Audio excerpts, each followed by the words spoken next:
لبيك اللهم لبيك. Après la station à Arafat, donc suite au coucher du soleil du 9e jour du mois de Dhul Hijjah, le pèlerin se dirige maintenant vers Muzdalifa. Muzdalifa qui se situe sur le chemin pour aller vers Masjid al-Haram.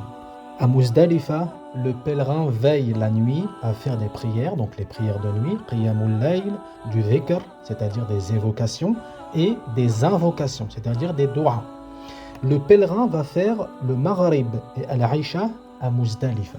Le pèlerin prendra aussi les cailloux à Muzdalifa. Il en aura besoin pour Mina, c'est-à-dire pour les Jamarat.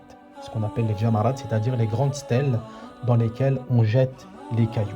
Il prendra 70 cailloux, car il en jette 7 dans le grand bassin, Jamarat al-Aqaba, à partir de la deuxième moitié de la nuit de l'Aïd. Et pour les 3 jours qui suivent le jour de l'Aïd, le pèlerin se rendra à Mina. On expliquera ce dernier point dans une prochaine vidéo, Inch'Allah.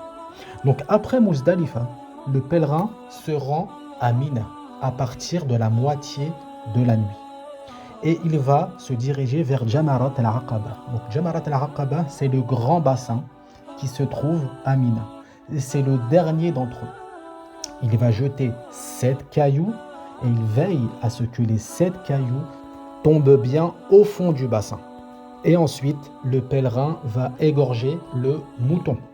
Le mouton qui comporte certaines conditions, parmi lesquelles il ne doit pas avoir par exemple une patte amputée. Non. Cette viande-là, du mouton, sera distribuée aux pauvres qui habitent à la Mecque, dans le haram. D'accord ? Et s'il n'a pas la possibilité lui-même d'égorger, il peut mandater quelqu'un, c'est-à-dire dire à quelqu'un d'égorger à sa place et de distribuer la viande aux ayants droit. Ensuite, le pèlerin, il va soit se couper les cheveux, soit se raser le crâne. Donc pour les femmes, minimum 3 cheveux de la taille d'une phalange.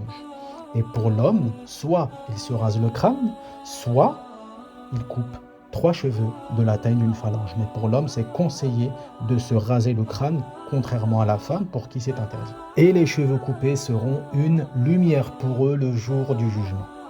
Ensuite, après Muzdalifa, après avoir jeté les 7 cailloux dans Jamarat al-Aqaba à Mina, après avoir égorgé le mouton ou mandaté quelqu'un pour le faire, après avoir rasé le crâne ou coupé les cheveux, le pèlerin se rend maintenant vers Masjid al-Haram pour aller faire Tawaf al-Ifada, c'est-à-dire les tours rituels autour de la Kaaba. Et on parlera de cela dans une prochaine vidéo, Inch'Allah.